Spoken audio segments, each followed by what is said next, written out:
In our last session, we heard that how God was trying to introduce himself to Arjuna. Although Arjuna was seeing him at a physical level in the form of Sri Krishna, but some of the sentences which he spoke made Arjuna realize that why is he saying that you cannot see me with this physical eyes? And so he starts asking him some questions that, do you take birth like us? He was trying to understand the real form of God, because till then he thought that Krishna was everything to him. But when Krishna said that I and you take so many births consistently on this earth, one after the other, we come in this cycle of birth and rebirth. And then on the other hand, he says, you cannot see me with these physical eyes.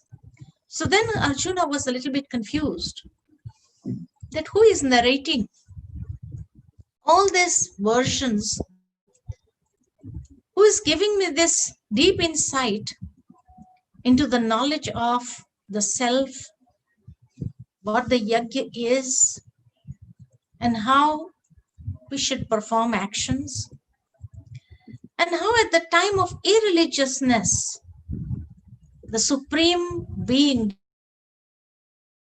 descends on this world to establish one religion and abolish all other religions. And he says he is beyond the cycle of birth and rebirth. He is beyond the cycle of birth and death, who does not enter any mother's womb, who does not take physical birth like how we do. So that is when he had a lot of questions, and he was trying to understand who that authority is who's narrating all this spiritual knowledge or spiritual wisdom to him. So then he asked him, how can one see and understand him? So God says, only those who become pure through wisdom and penance and are free from attachments, fear and anger. Those who are free from attachments, fear and anger are able to see him and have his vision. Only the ones who have had self-realization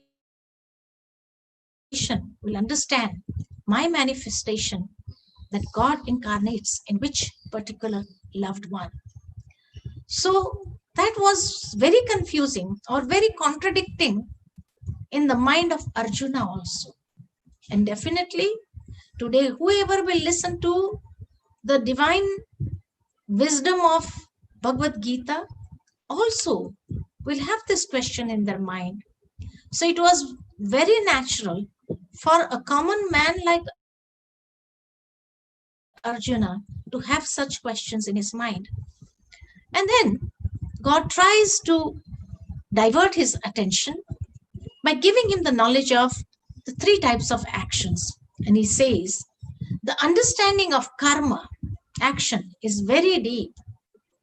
Thus, hey Arjuna, it is necessary for you to understand what is karma, what is action, what is neutral action, akarma, and what is vikarma,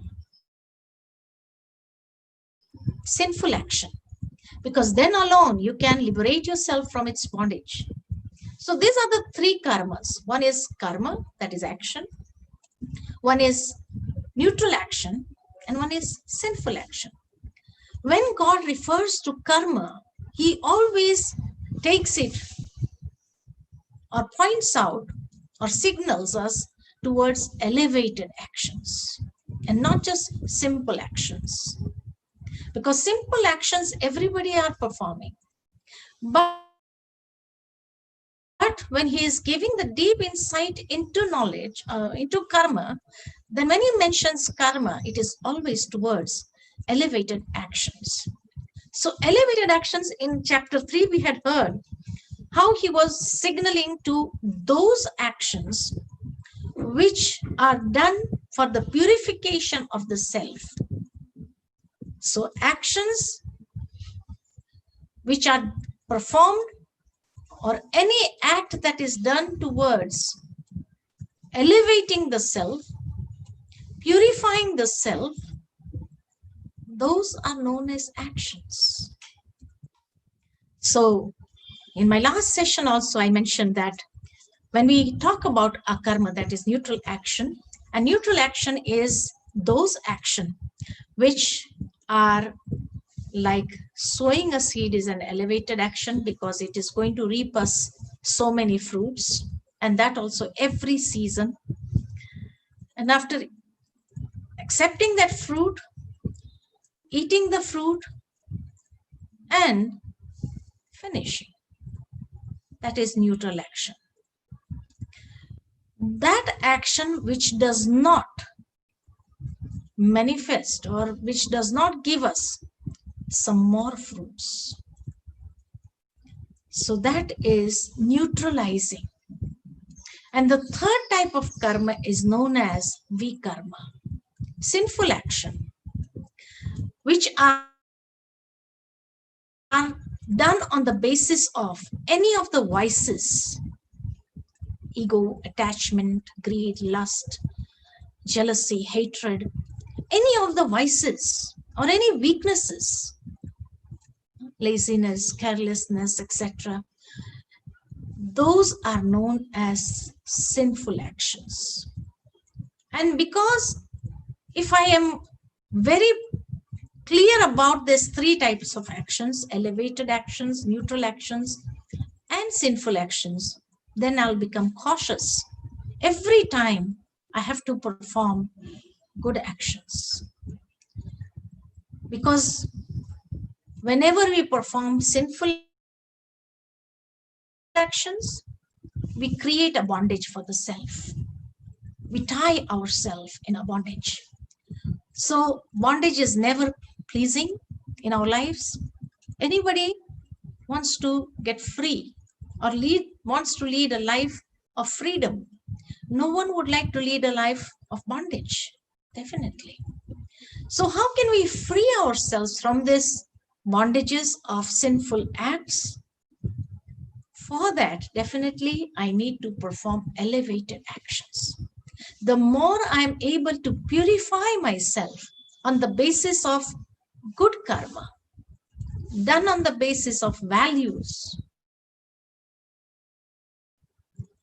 which has the intention of giving somebody something or the other, the more I become a benefactor, the more I'm able to do such actions which can give something to someone else, that is known as the most elevated action, or which helps me to purify my soul, that liberates me from all the bondages that I've created in my life.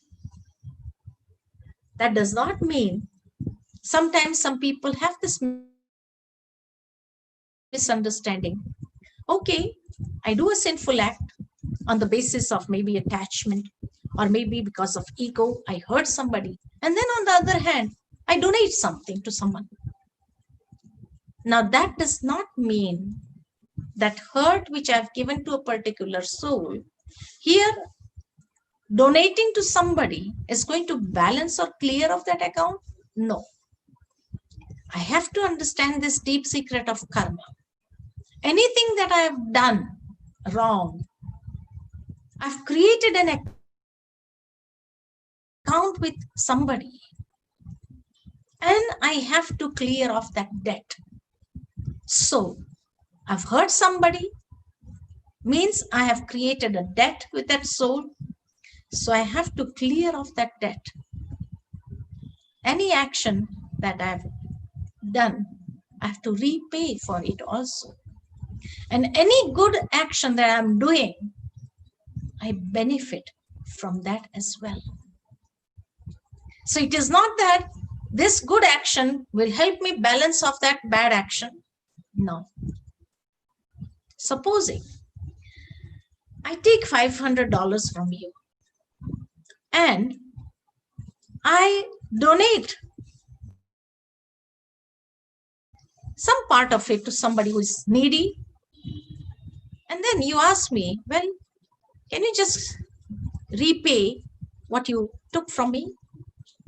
So I told him that can you please lend me, or can I borrow $500 from you? So that person, out of courtesy, gave me $500, meaning I have borrowed from him, so I have to repay. He did not give me in donation. So when I borrowed from him, definitely I have to repay him. Now here I'm donating it to somebody who's needy. So then when this person is asking me, so you have to repay me my $500, and I would say, well, out of that $250 I gave to someone who was very needy. So you can ask from him. He will settle that account with you. I will just give you $250, which I still owe you. That person would say, why should I go and ask from him? You took from him, you can take from him, or you can take from anyone else, but you have to repay my $500. And I have to do it. I have to do it. Similarly, if I have created an account of bad karma with anybody, I have to repay that. And any karma that I've created, good karma,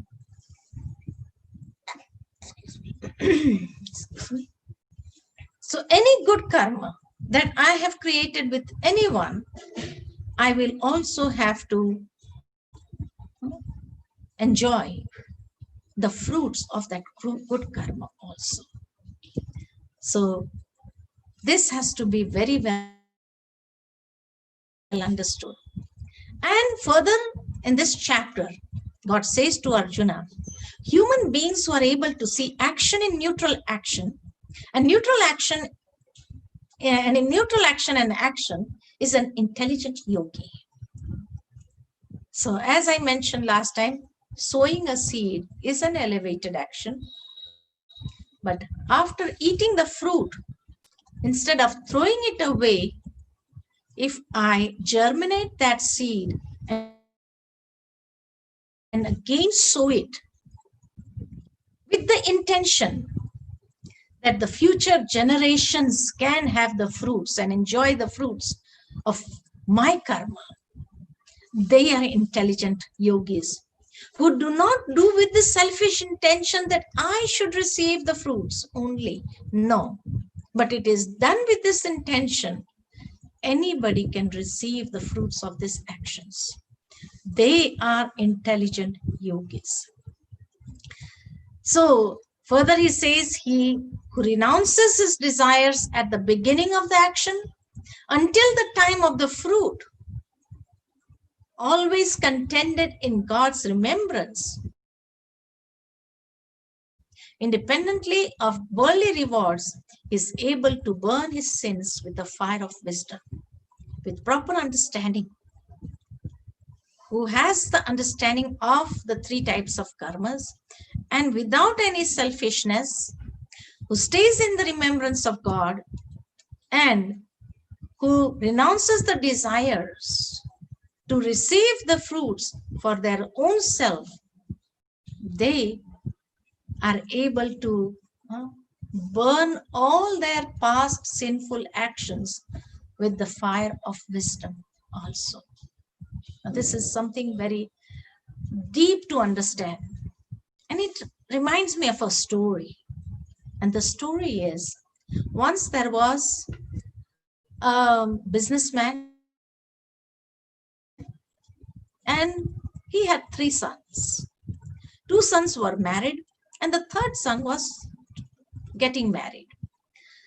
So when the 3rd daughter-in-law came in the house, and the first day, the other 2 elder 2 daughter-in-laws, they said, look, The rule of this house is, you have to understand, and the rule of this house is, our father-in-law does not want us to donate anything.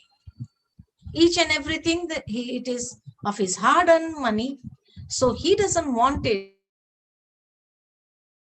to just give it out to anybody who is in need. No, there is no rule of donating anything from this house without his permission. So the third daughter-in-law found it a little bit weird. And so she thought, because she was coming from a family where her father had always given her this teachings that whoever is needy and you have with you, just give. Giving is getting. Giving is accumulating. So this was what her father had taught. So it seemed a little bit weird, but still she had to follow the rule because she is part of this family now. So it happened so that after some time, some months passed by, and one day she was just hanging the wet clothes out in the balcony. And at that time, a beggar came at the gate. And the beggar just called out, I am hungry since 3 births. Can you give me something? So this daughter-in-law who was in the balcony, she told him, look, whatever we are having, we are enjoying our leftovers. And tomorrow, we are also going to fast like you.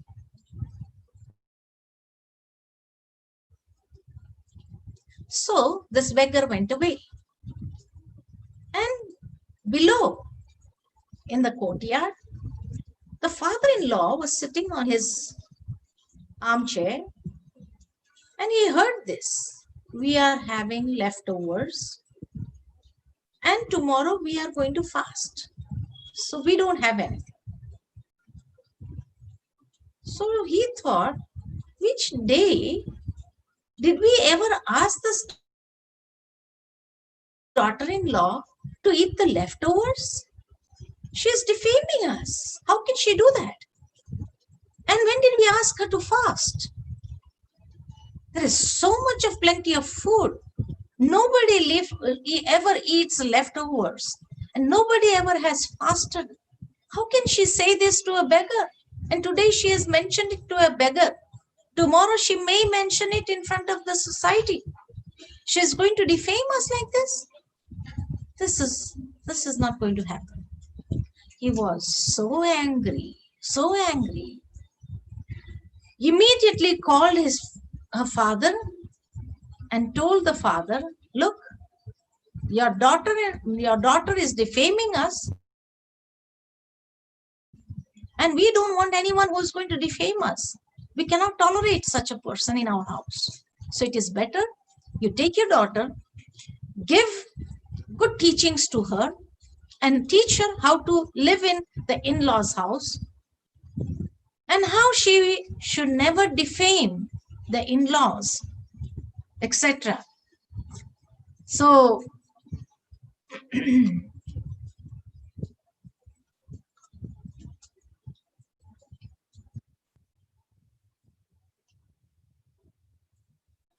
so definitely now what happens? The father was stressed. He knew his daughter. He knew that his daughter was very intelligent. She was very well mannered. She would never ever do anything that would defame the in-laws.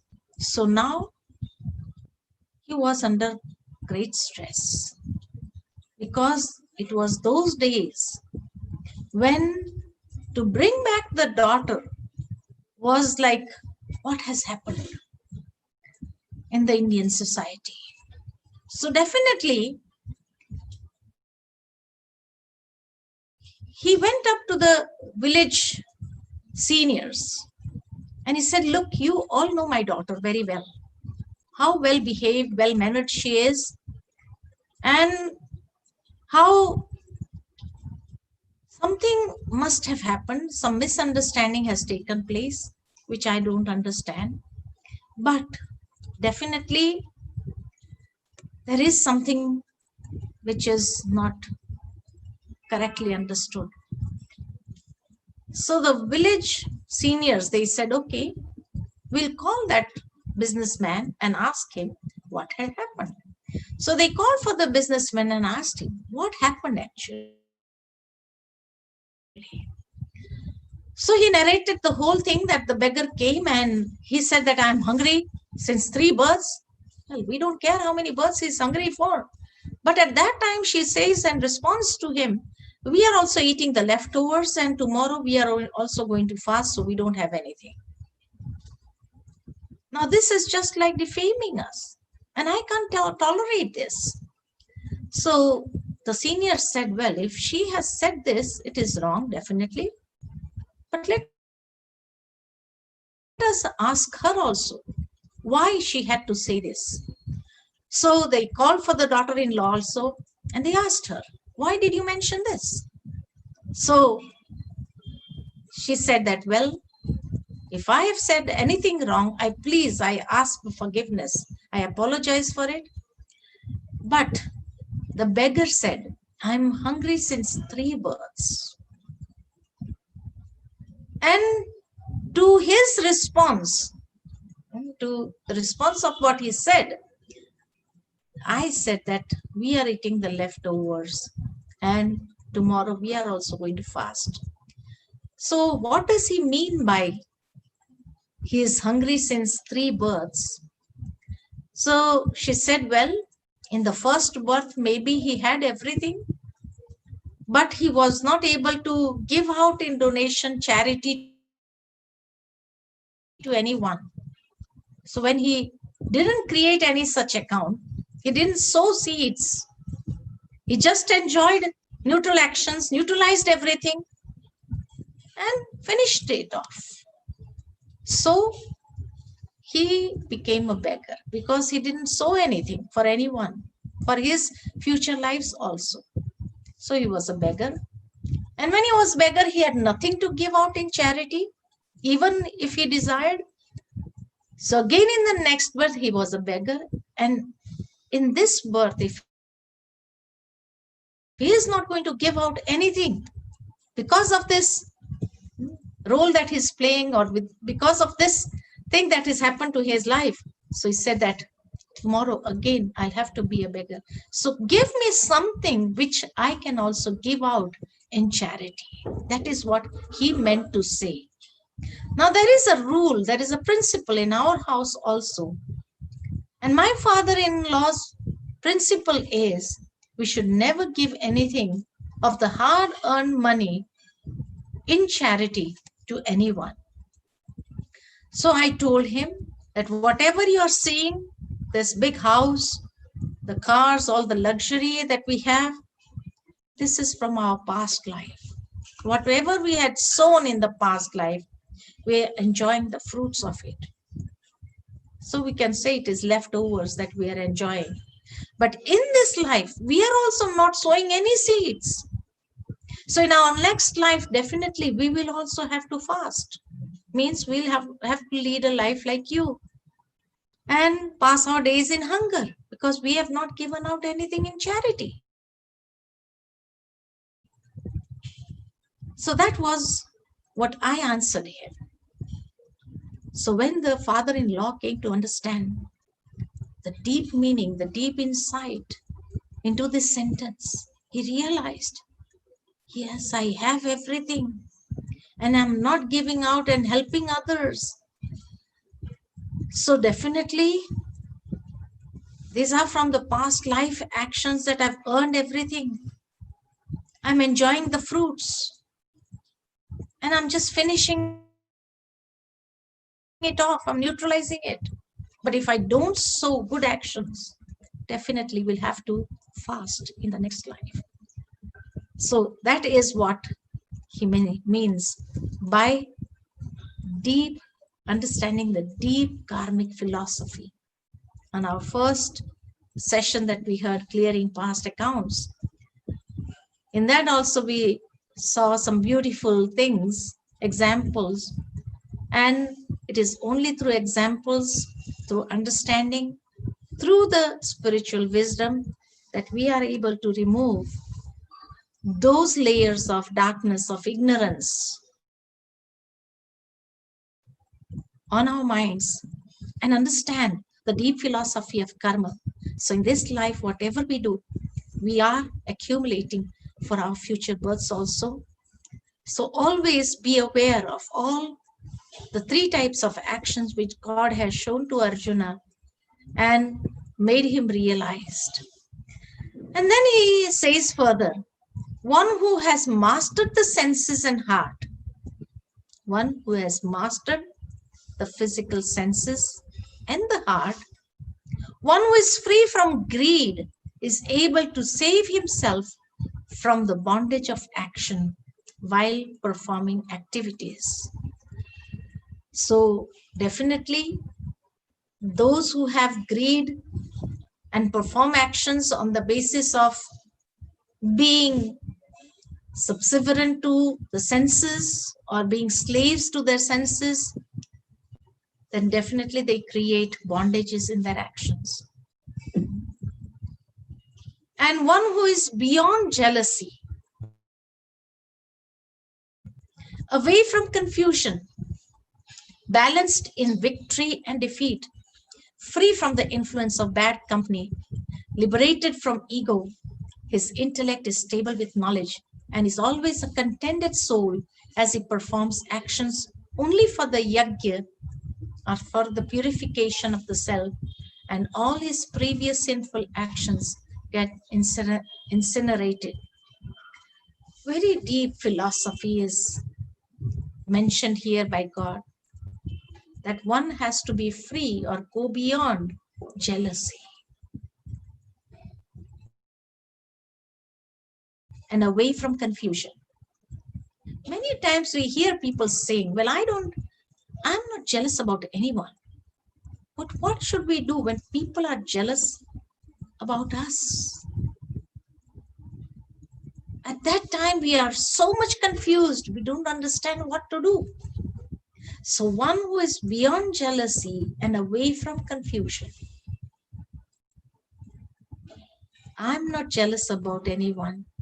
But what about when people are jealous about me? What should I do? I get so disturbed. Don't know, don't understand what we can do. Just imagine. Let us analyze the whole thing. It is good if I'm not jealous about anyone. But supposing if somebody is jealous about me, what should we do? Whenever anyone is jealous about me, what is he jealous about me? He's not jealous with what I don't have. He's always jealous with whatever I have.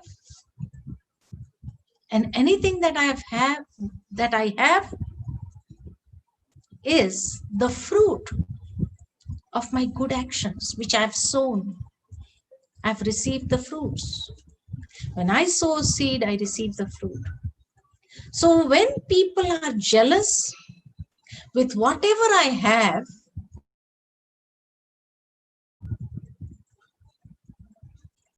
still I don't have to be confused. Why? Because whatever in my past life, whatever good actions I have done of sowing the seeds, I'm receiving those fruits. So if a person is jealous and he is trying to defame me, will anything happen to me? Definitely not. Definitely not. On the contrary, when he is jealous about whatever I have, and what will he do? When a person is jealous, he's trying to speak ill about us. So supposing he's speaking ill about me, is trying to defame me so that my good image in front of others will come down. Now that image is also earned by my good karma. So if he speaks ill about me, is he going to dirty my image? Is he going to pull out my image, strip my image? No, he can't do that. He doesn't have the power, because that fruit which I have in my life is on the basis of my good actions. So if somebody is speaking ill about me, don't worry at all. Don't ever worry about it. Why? Because whatever bad karma he is doing out of jealousy, hatred, whatever, what types of fruits is he creating for himself?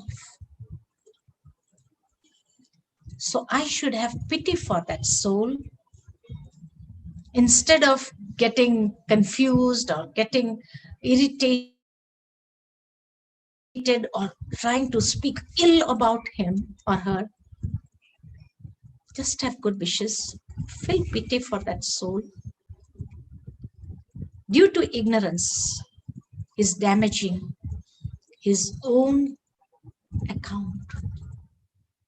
And what is he creating for his future?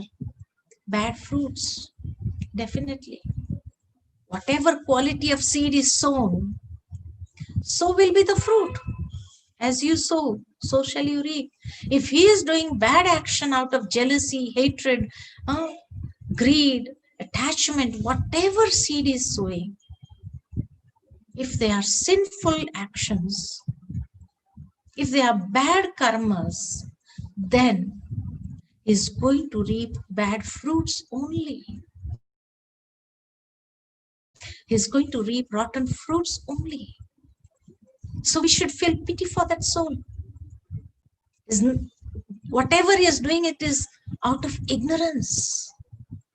So that is why I have to have pity for that soul. Because my image cannot be ruined by somebody who speaks ill about me out of jealousy. But my image, which I have created on the basis of my good karma,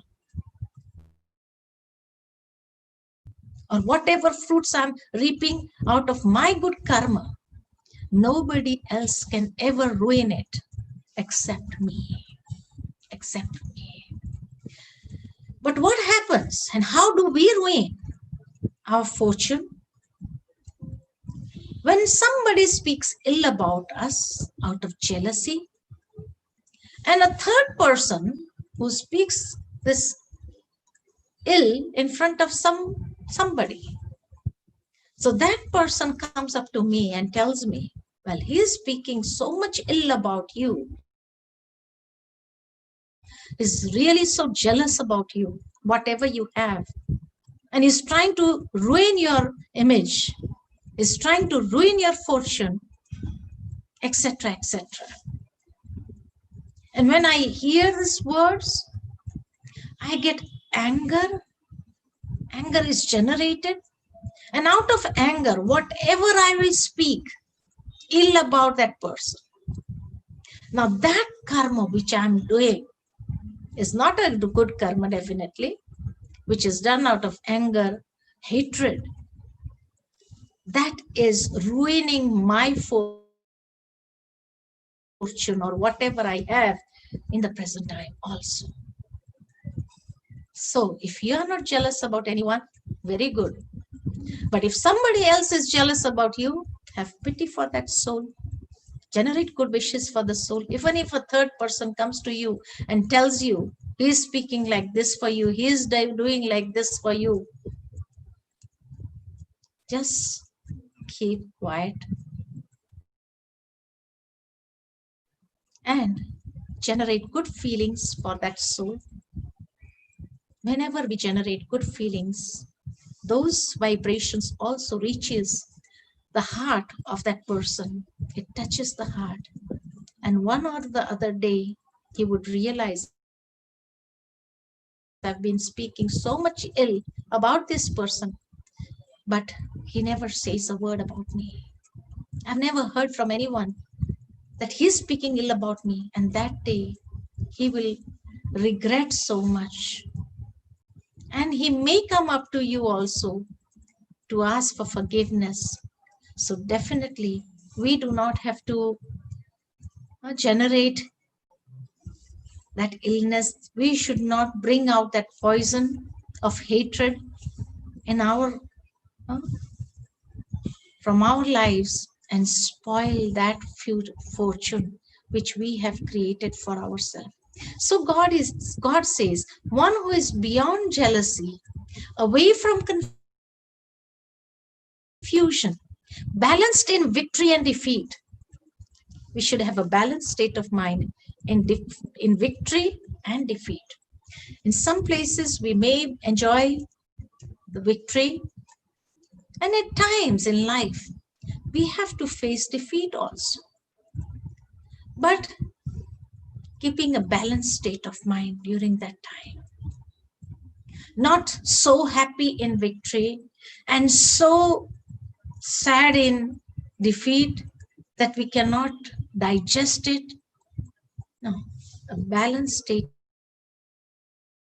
in both. This is what God is asking Arjuna, that you have to have a balanced state of mind in your life. Because at times you'll enjoy victory, at times you'll enjoy defeat also.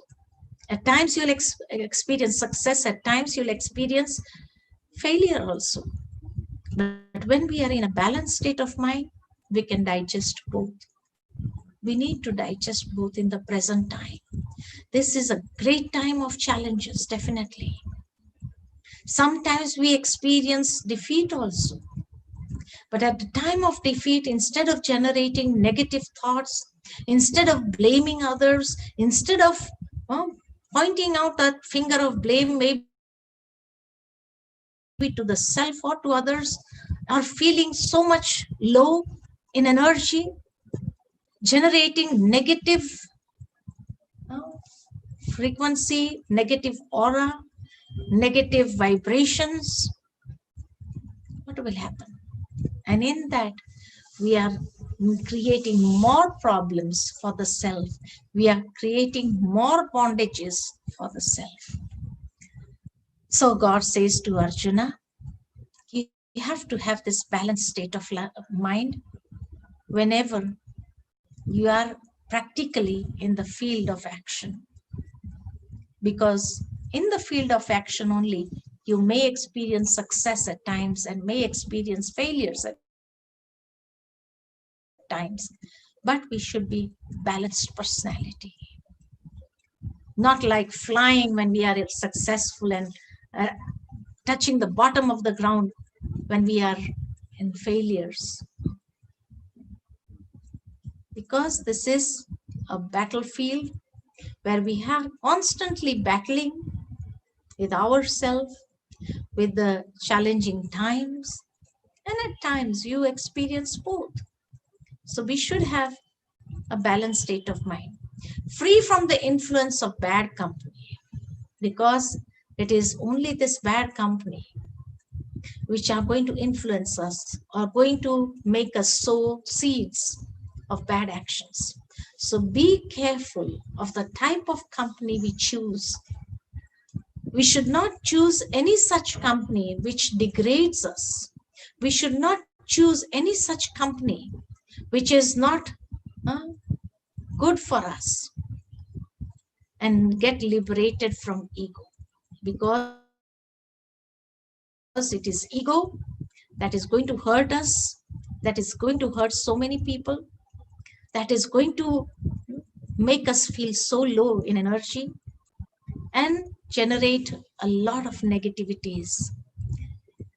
It is going to pollute our aura and diminish the good energy vibes. And instead, if we generate all negative vibes from ourselves. Definitely, people also feel those vibes from us and they start moving away from us. So always maintain this balance. Be cheerful, be enthusiastic, full of zeal and everything, but at the same time, whenever something happens in our life, we need to know how to digest that as well and learn lessons, because anything that happens wrong with us in our lives, definitely that comes to teach us some valuable lessons. So let us learn those valuable lessons in our life also, and always give good feelings to everyone. So those people who know how to lead such a life, his intellect is stable with knowledge and is always a contented soul as he performs action only for the yajna. Yajna means purification of the self. So we should know how to create that balance, how to balance or stabilize our mind and intellect with the knowledge and remain contented, inner satisfaction, inner peace, inner contentment. And then only we will be able to perform such karma that can purify ourselves. All his previous sinful actions get incinerated. And on the basis of this divine wisdom, we are able to uh, literally burn all our past sinful actions. So that is what God is mentioning to Arjuna. And then Arjuna asked, which yajna is the most elevated amongst all the yajnas? There are many sacrificial fires, many types of sacrificial fires that are performed in India. Some are performed for the peace, some are performed for bringing rain, some are performed for good vegetation. Many types of yajnas are done. Some are done for purification. So, out of all the sacrificial fires, which is the best one? Which is the most elevated one? So, God says, hey Arjuna, Gyan Yajna, that sacrificial fire which is based on knowledge, is the most elevated amongst all the yajnas, all the sacrificial fires, and is beneficial of all, because great sinful souls too have crossed the worldly ocean in this boat of knowledge. Like Noah's Ark, in the Indian scriptures, there is something which is known as Manu's now, Manu's boat. Like Noah's Ark. In Noah's Ark, all the good people were able to get in, and all the bad people were left out. And that is how they crossed the ocean, the mighty, stormy ocean. In the Indian scriptures, also similar story, which is known as the boat of Manu. And in the boat of Manu, all the sages, all the good people got in, and they were able to cross the mighty ocean from one end to the other end safely. So it is said that out of all the sacrificial fires, Jnana Yajna, that is the yajna done on the basis of knowledge, a knowledgeable sacrificial fire which brings true understanding to ourselves, dispels the ignorance, the darkness of ignorance from our life, and we are able to cross all the challenges, and we are able to go from one end to another end. Just as fire burns all the rubbish, similarly, knowledge destroys all the sins. They get incinerated. So it's the most beneficial And that is why in today's world, people, they go around the world preaching the Gospels, preaching the religious texts, preaching so many things and transforming people. Because they said, according to Gita, this is what God had said to Arjuna. So nowadays there are so many such sacrificial fires, or may say that there are so many satsangs in the world, so many such good knowledge, where good knowledge is distributed to people, good understanding is given to people so that they dispel their darkness of ignorance. And a beautiful story that reminds me that once there was a thief who used to steal things from people, and he was living in a village. He had his wife and he had a nice small home.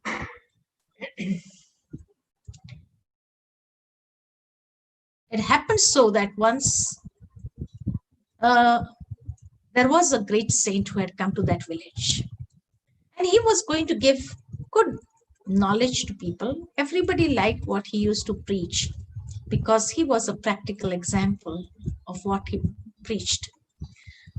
So mostly everyone from the village went to the place where he was giving these teachings. So this thief thought, today is a nice day for me, and I can steal good amount because I know 2 hours these people are going to be tied up there. The saint is going to give them good teachings, and I will have a nice time, enough time to steal whatever I want from people's home. So he thought of leaving on this mission. And as he was going, he thought, let me go and see whose family is sitting, whole family is sitting in that spiritual discourse. So he happens to go there.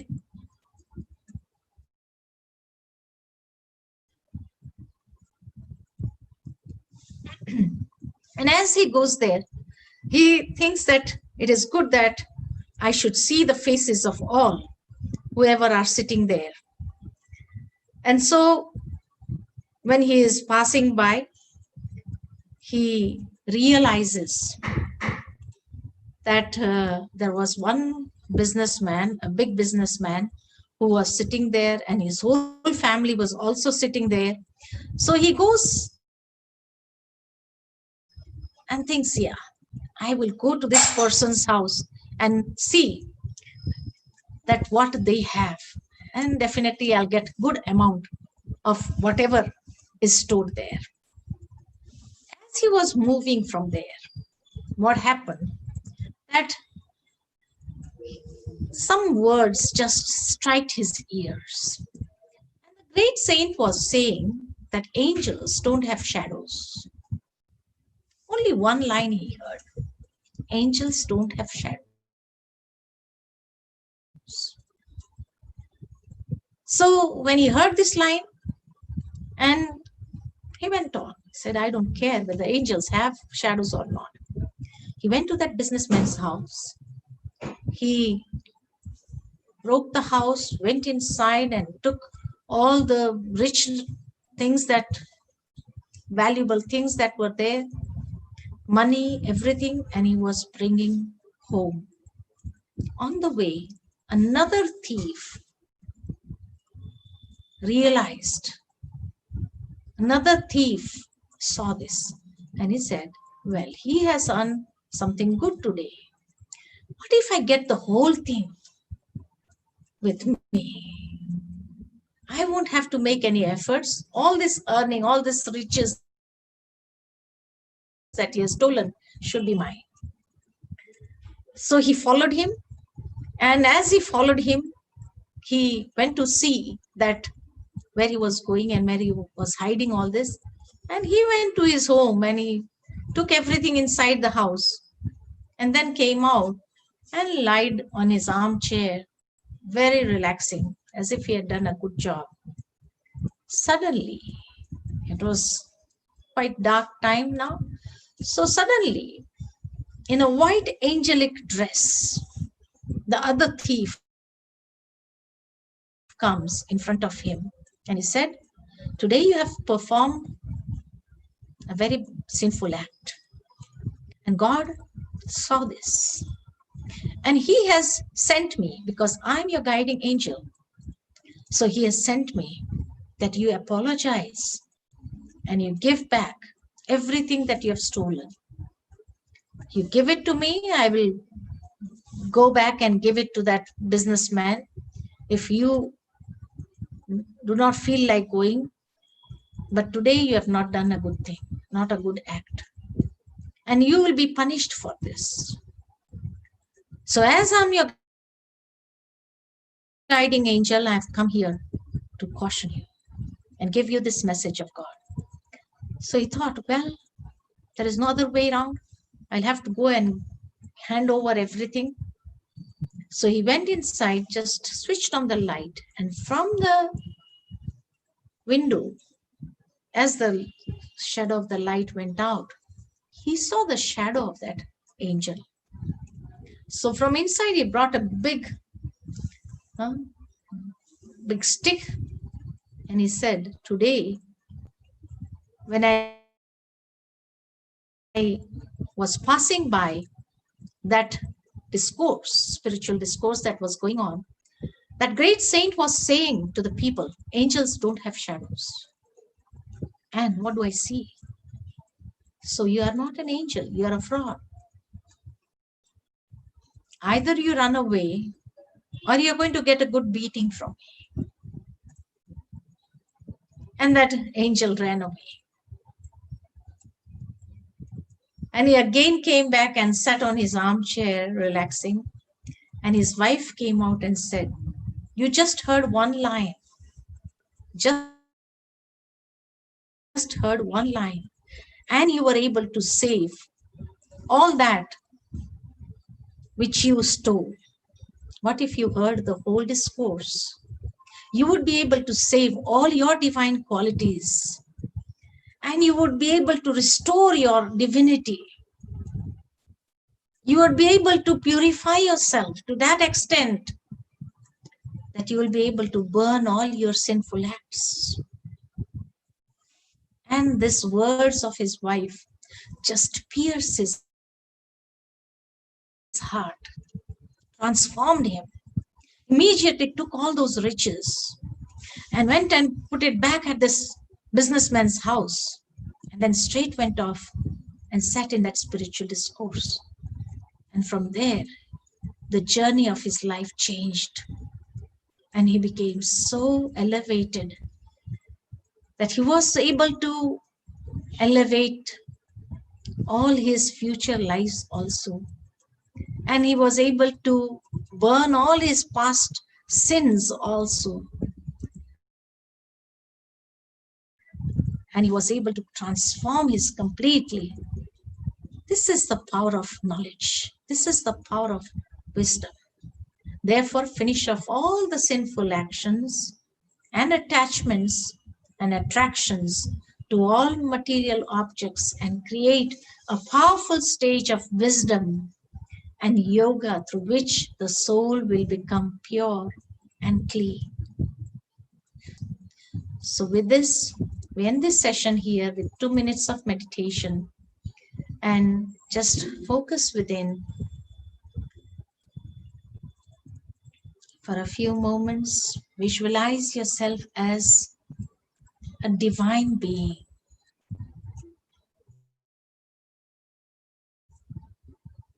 With your inner eye, visualize yourself as a shining star in the center of your forehead.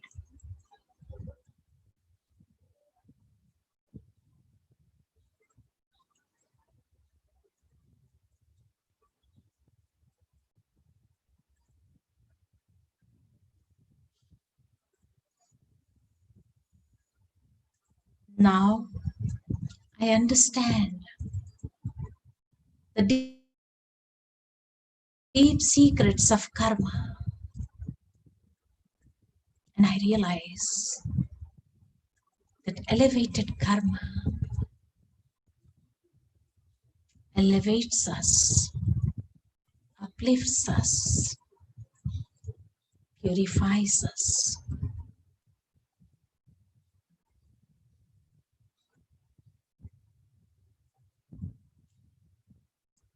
And it brings beautiful fruits for us to enjoy.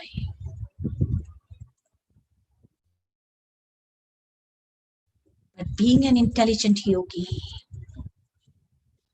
do not just enjoy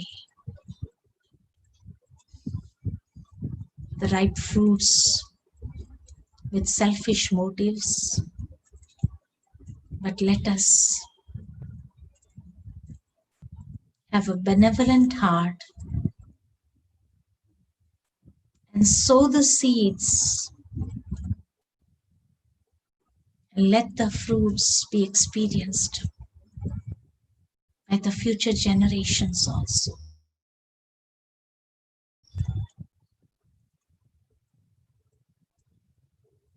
Whatever debt we have of our sinful actions,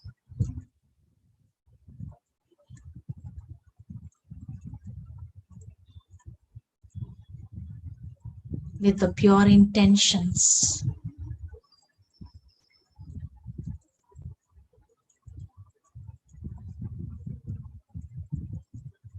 clear off those bondages by repaying the debts.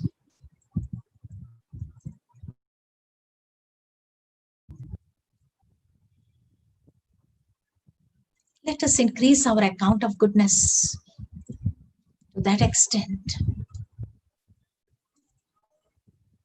that we secure the fruits for so many lives to come.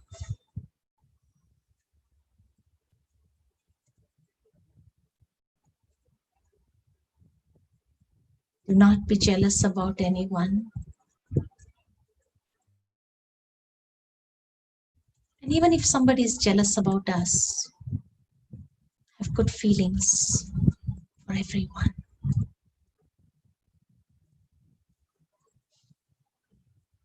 With the divine spiritual wisdom, nourish yourself every moment so that we are able to cross all the challenging times without any confusion.